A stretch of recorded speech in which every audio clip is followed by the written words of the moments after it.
Hello everyone, today we will be starting our fifth chapter in lecture number 20. So we will be talking about harmonic oscillator today, of course in the light of quantum mechanics. So what are the examples of a quantum mechanical harmonic oscillator? So quantum mechanical means it would involve atoms and molecules. So definitely the example is diatomic molecule, or of course it represents the vibration of a diatomic molecule. Okay, and what are the examples of harmonic oscillators in classical mechanics? Well, a vibrating string, a vibration of a pendulum, both are both come under the category of simple harmonic oscillator. Okay, so in this chapter we will try to solve the Schrodinger equation of a harmonic oscillator, quantum mechanical of course. But before that we will try to understand few basic properties of the classical harmonic oscillator. Okay, so let's write it here, the classical harmonic oscillator. All right, so unless otherwise I mention, whenever I would refer the classical harmonic oscillator, I would refer that it's a simple harmonic oscillator. Okay, now for a classical harmonic oscillator we will start with the Hooke's law, So Hooke's law says that force that is applied on an object, suppose it is we can draw something like this. It is a spring, and at the end there is a mass, okay, hanging from that spring. So the force which is applied on that mass hanging by the string is equal to negative force constant multiplied the x. So the negative sign represents that the force acts on the opposite of the displacement. All right, so this is from the Hooke's law. We directly we can get it from that law. So or force means mass time acceleration. So we can write that m d2x dt2. We can take this part over here, plus kx is equal to 0. Okay, so now we can see that this is a differential equation.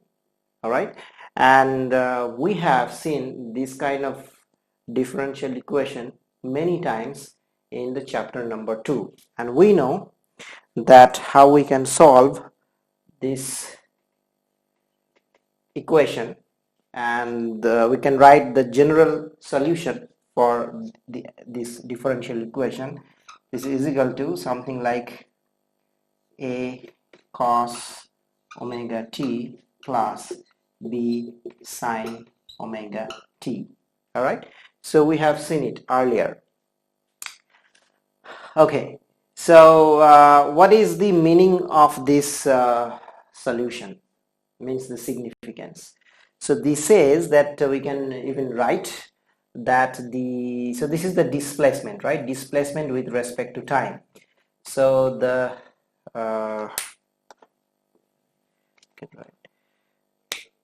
displacement, all right, oscillates. We can write it is sinusoidally or harmonically with time. Okay, so that's what this equation stands for, and if we want to plot this equation, so we will have a wave equation. All right, so of course the same equation can be written as C cos omega t plus phi. Okay, we can also write it like that, where the phi is the phase angle. Okay, so you can verify it later that this equation can also be represented by c cos omega t plus phi, where c is the amplitude. Okay, but for a simple harmonic oscillator or a classical harmonic oscillator, there are two initial conditions. Okay, or there are two conditions which simplifies this xt in one more step. All right, so what are those? Let's try to apply those conditions. Okay, so let's work it out here.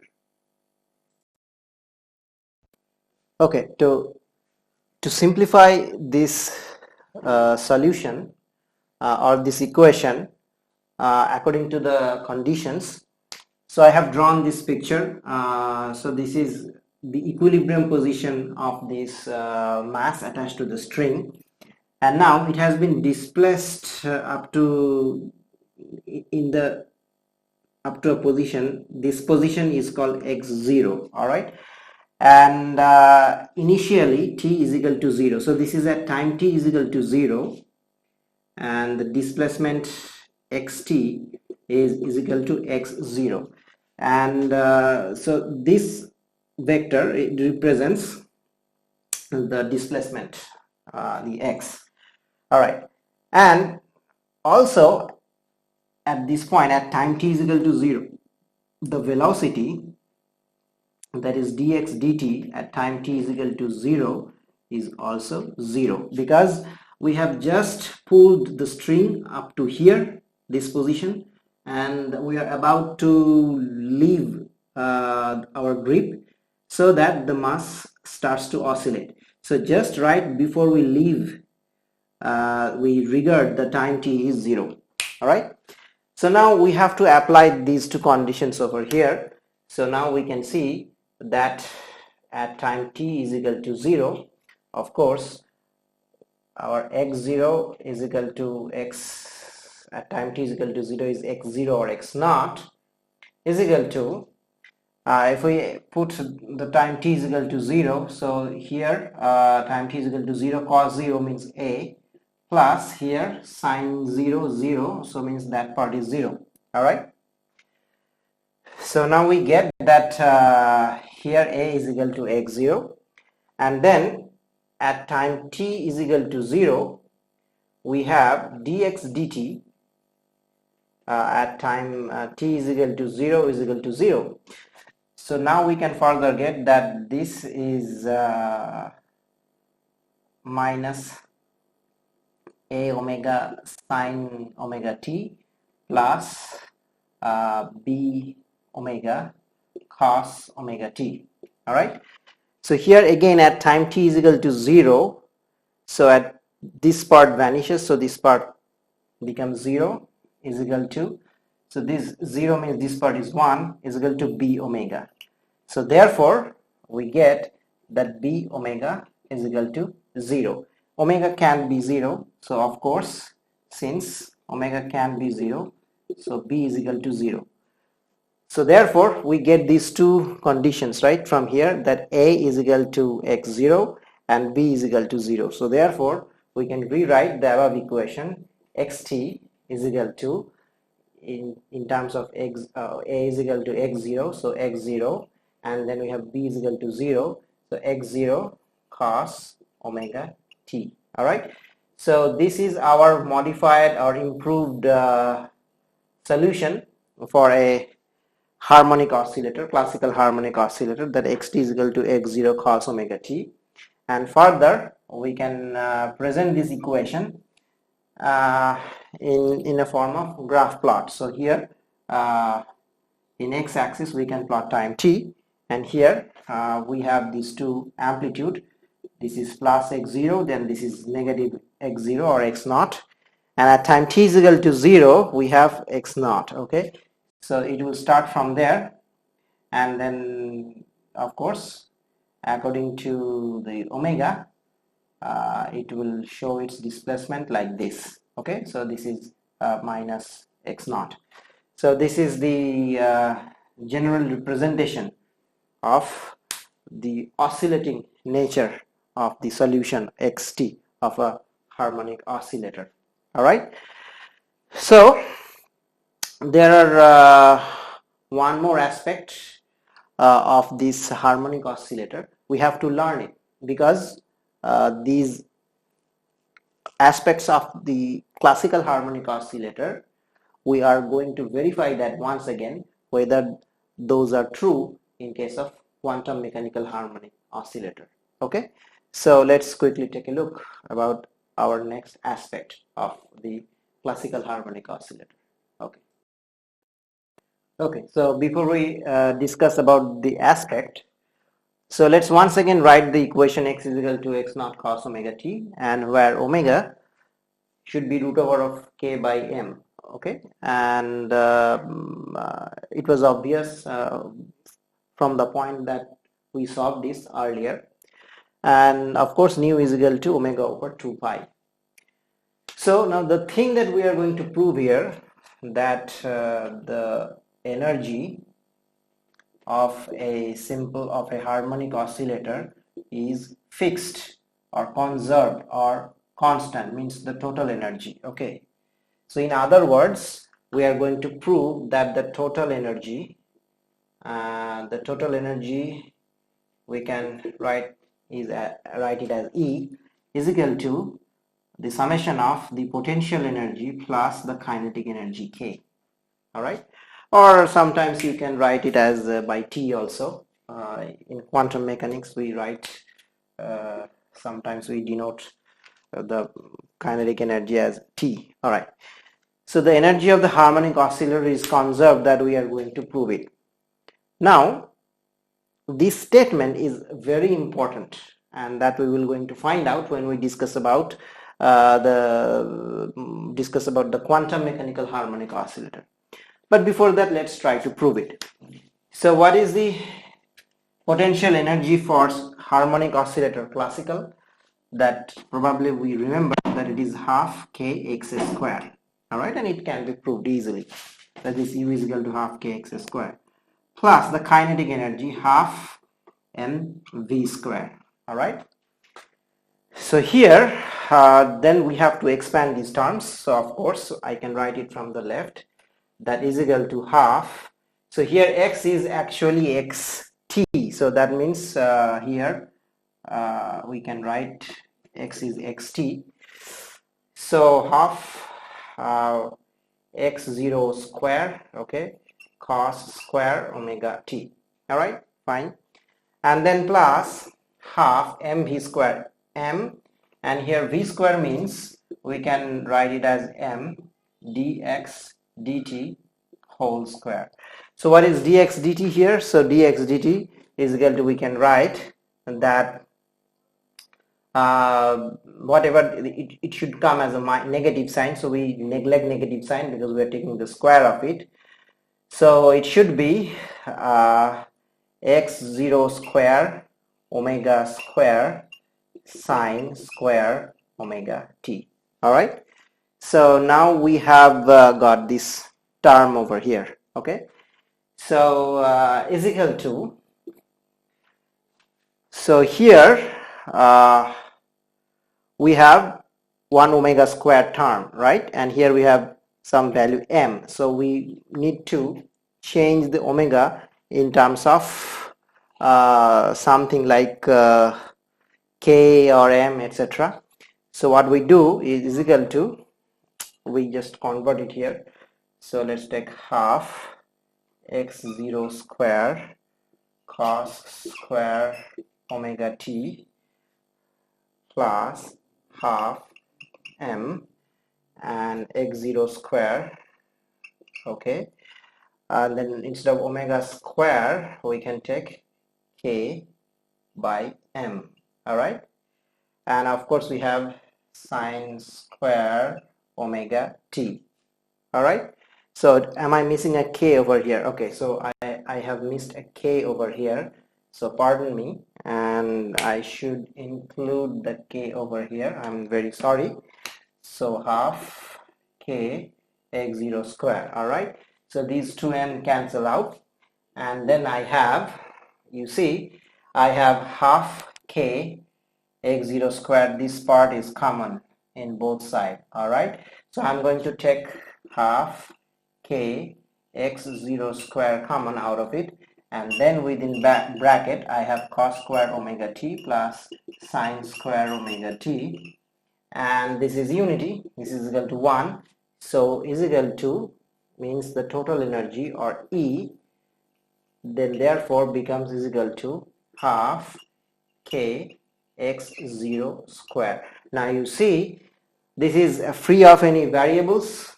All right, so we have only two constants, k and x0, both are constant, so that means the total energy for a harmonic oscillator is constant, is conserved. So this is a very important point, and we can probably represent it graphically. How? So here actually we can represent it with respect to time t, and this axis I can plot my energy anywhere, either it is kinetic energy or potential energy, and this line is equal to my total energy. So at some time point, whenever my potential energy is maximum, all right, so this is my u point and this is my k point. So when the potential energy is maximum, my kinetic energy is 0. So at what point the potential energy is maximum? The potential energy is maximum when, suppose, we have pulled the string to the extreme point. Okay, so here at the maximum displacement, its potential energy is highest, but at the same time, when we leave the mass, it would start to oscillate, and the moment it come to the highest displacement position, then it starts to revert back, and at the point when it hits that maximum displacement, its velocity becomes 0. That means its kinetic energy becomes 0. So here k becomes 0. All right, so then what happens, that whenever the k becomes maximum at the when it passes through the equilibrium position, its potential energy becomes 0. All right, because at the equilibrium point there is no potential energy. So then this curve actually goes something like this. Means this is the u curve and this is the kinetic energy curve. So the kinetic energy curve with time also goes like this. Okay, so whenever u is 0, k is highest. Whenever k is highest, u is 0. Okay, so this is a very basic aspect of the harmonic oscillator, and this is how the total energy is conserved. And later we will see how this statement affects one of the, or statement validates once again one of the major understanding, or one of the most fundamental understanding of quantum mechanics. All right, so let's move on to our next section. Okay, so now let's discuss about the quantum mechanical harmonic oscillator. So example, as we have already mentioned, that the example is a diatomic molecule. All right, so those are two atoms of mass m1 and m2, and between those two we have a chemical bond. All right, so now when the molecule starts to vibrate, so that means if this is the mean position means the distance between the two, that is the bond distance, r is equal to r equilibrium, then this is their mean position. So that means when the molecule starts to vibrate, so either it would either the bond length can contract, or when the atom starts to move away from each other, the bond length tends to expand. So the two atoms can come closer and can go away from each other. But this type of vibration is a little bit different than the vibration of a mass attached at the end of a spring. Can you tell me the difference? So the here you see the one end is fixed, so this is the fixed end here, okay, and this end is moving or vibrating, whatever. But here in this molecule, the two atoms simultaneously changing their positions or coordinates, positional coordinates. So how can I measure the distance between the two? So here, for example, since this end is fixed, so whatever x we measure, so x prime, x double prime, or x whatever, it with respect to this. So this is our reference position. But here, since both are moving, what could be our reference position? So to solve this problem, we assume that okay, the relative distance between the two is changing. So that relative distance is zero when it is r is equal to r equilibrium, and when and from r equilibrium, how much it displaces, whether it extends, I mean whether it exceeds r or it becomes shorter than r equilibrium. So that would define its relative position. So therefore, what we do is we consider the reduced mass of the two atoms like this: m1 multiplied by m2 divided by m1 plus m2. So now it would be easier for us to express the relative displacement between the two atoms, okay, when we talk about the mu. All right, so therefore the simple harmonic or harmonic oscillator, the differential equation for harmonic oscillator becomes instead of m, it becomes mu d2x dt2 plus kx is equal to 0. All right, and then omega becomes root over of k by mu instead of m. Okay, so this was a preliminary introduction that why we should be using mu, a reduced mass, instead of any single mass, obviously. So from now on, we would be using this term mu, that is the reduced mass, whenever we are trying to get an expression for the quantum mechanical harmonic oscillator. So for quantum mechanical harmonic oscillator, there is no m, instead we have mu. Now one more important aspect I would like to tell you, that once again molecular vibration, okay, as a whole, you might be surprised that it is not simple harmonic. Okay, so that was a pretty little surprise.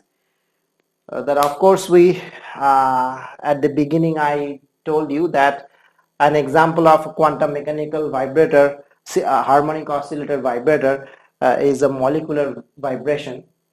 But I'm again telling you that the molecular vibration is not an example of a harmonic oscillator. Okay, in real life, the vibration is anharmonic. But still, then why do we tell that the molecular vibration is an example of a harmonic oscillator? Here is the reason. So you just look at this situation. So the potential energy U is equal to half kx squared. All right. Now it is true for both classical as well as quantum mechanical, so there is an exception for it. Now you see this equation is basically y is equal to ax square. All right, so this is an equation of a parabola. Okay, so therefore if we want to draw this x versus u, or yeah, so if we simply plot u over here and x over here and u over here, and if I want to plot it, so it would be something like this, and I can plot this thing as x is equal to 0 here, and this side is positive, this side is negative, and then I draw that axis.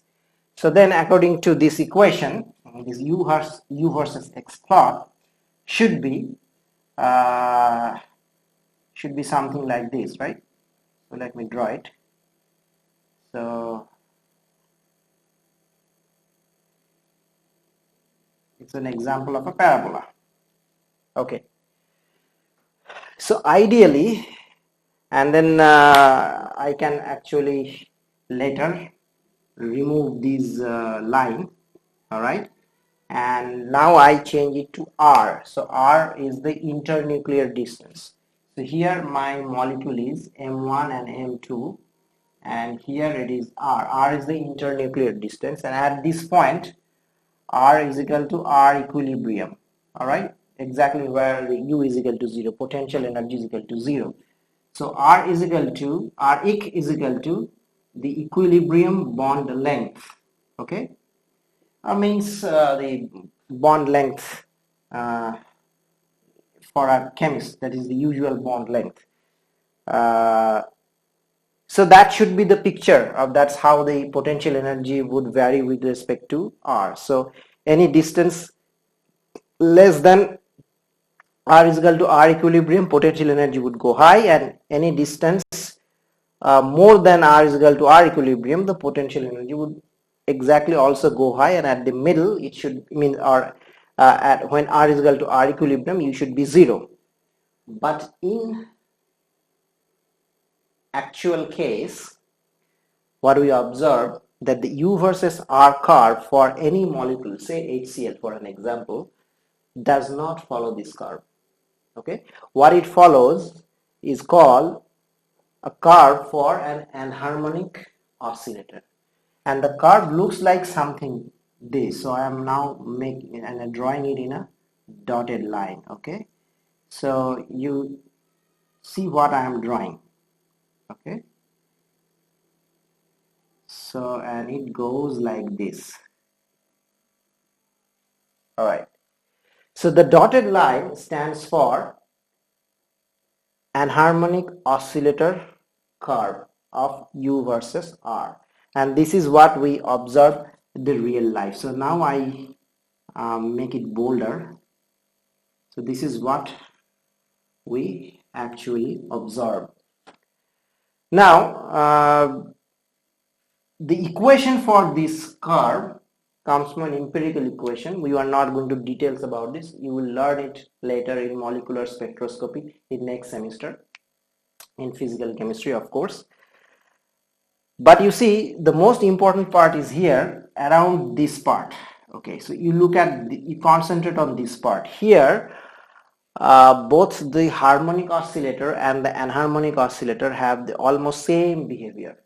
Okay, so what we consider that at a smaller displacement, okay, so that means whenever the molecule vibrates, or means the molecular vibration is confined within a very small variation of bond length. Okay, so that means whenever the molecule is not stretching too far or not contracting too much, so within a certain limit, so molecule may be assumed to behave ideally, means molecule may be assumed to behave as a simple harmonic or harmonic oscillator.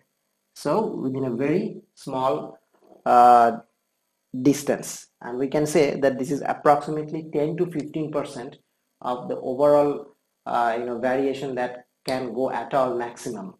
All right, so within that region, so both harmonic oscillator and anharmonic oscillator behave almost assumed to be similar manner. Okay, so that's why we would still study or we call it that the example of a harmonic oscillator in quantum mechanics is molecular vibration, but you must know that we are only talking about a tiny portion of it where the goodness of fitting is observed with the actual one.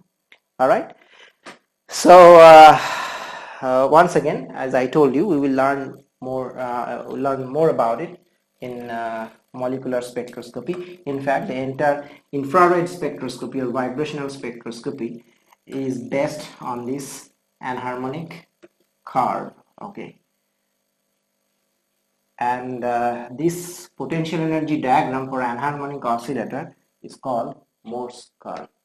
Okay, anyway, so let's come back to our Schrodinger equation. So that means we have to frame the Schrodinger equation for a harmonic oscillator, which is quantum mechanical. So how to do that? So of course we will start with H psi is equal to E psi. So that was the time independent Schrodinger equation, and I told you that we would be dealing with the time independent part for chemistry. And why we are studying harmonic oscillator? Because it has connection with the atomic molecular vibration. That means spectroscopy or vibrational spectroscopy, and it comes under chemistry, and we chemists, for the time being, we are only interested about time independent Schrodinger equation. So here what is our H? So H is our kinetic energy operator plus potential energy operator. So what is our kinetic energy operator? Minus H cross square divided by 2. Instead of M, we would write mu. Okay, then d2 psi dx square. All right, plus the potential energy is U of x psi of x. Okay, so we can write like this, is equal to energy E psi of x. So, or we can simply write it further simply. So we can write it like this. Here ux is equal to half kx square. All right. So as simple as that. So you see, the potential energy operator becomes identical with the classical equation. So we can directly write the operator as half kx square, and it's half kx square stands for the multiplication operation. Okay, x squared multiplies with psi x is equal to E psi x. All right. So here is our basically the equation for harmonic oscillator. Simple. So in 2 steps we can easily form the Schrodinger equation for harmonic oscillator. But this equation doesn't look very pretty, so we want to make it little, more good looking. So what we do that? So or what we do is we multiply by the factor 2 mu over minus h cross square on both sides, so that we have only d2 psi dx square part over here. All right, so if we do that, so or we can write d2 psi x dx square. All right, so then it becomes minus, and we have, since we have multiplied it over there, so we have mu k x square divided by h cross square, okay, is equal to, we have multiplied it over 2 mu e psi x. All right, so now we have this part over here. So of course there will be a negative sign over here. Okay, so now we are going to rearrange this a little bit. So if we rearrange this a little bit, what we get, d2 psi x dx square. So we have to take this part over here, so we can write that positive, and we have this you see,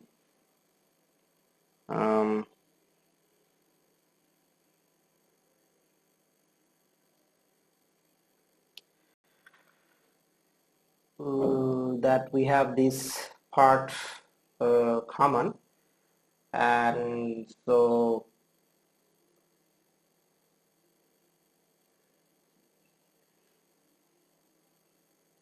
u e psi x. All right. All right, so what I can do here, so let me clear it out, and I'm going to write this equation once again over here. Okay, so I'm just erasing it and we'll be writing it over there. Okay, welcome back. Actually, the problem that I was facing, because I made a mistake here, that I forgot to divide it by h cross square over here. So that's why there was the problem. So now we can further write it like this, d2 psi x dx square, okay, and then we can take this part over here, plus 2 mu e psi x divided by h cross square minus mu k h cross square x square is equal to 0. All right, so this we can modify it a little bit, and we can write it over here. So I am erasing the rest of the part and I can write it over here, or we can write d2 psi x dx square plus, we can take mu by h cross square common. So in fact, twice of mu e divided by h cross square as the common part, and then within bracket e minus, here we have kx square and we have already taken the part 2 as a common, then we can write half k x square is equal to 0. All right, so this is our entire equation now in the final form. So this is basically the Schrodinger equation for a harmonic oscillator, okay, a quantum mechanical harmonic oscillator, HO, QMHO. Okay, so the question is, can you solve it? All right, so I guess we would stop now, and the question is to you, that if you can solve it, it's worth trying, but we will try to address the solution of this particular type of Schrodinger equation in our next video lecture. Okay, so please study these equations, and till then we'll see you in the next lecture. Okay, stay safe, goodbye.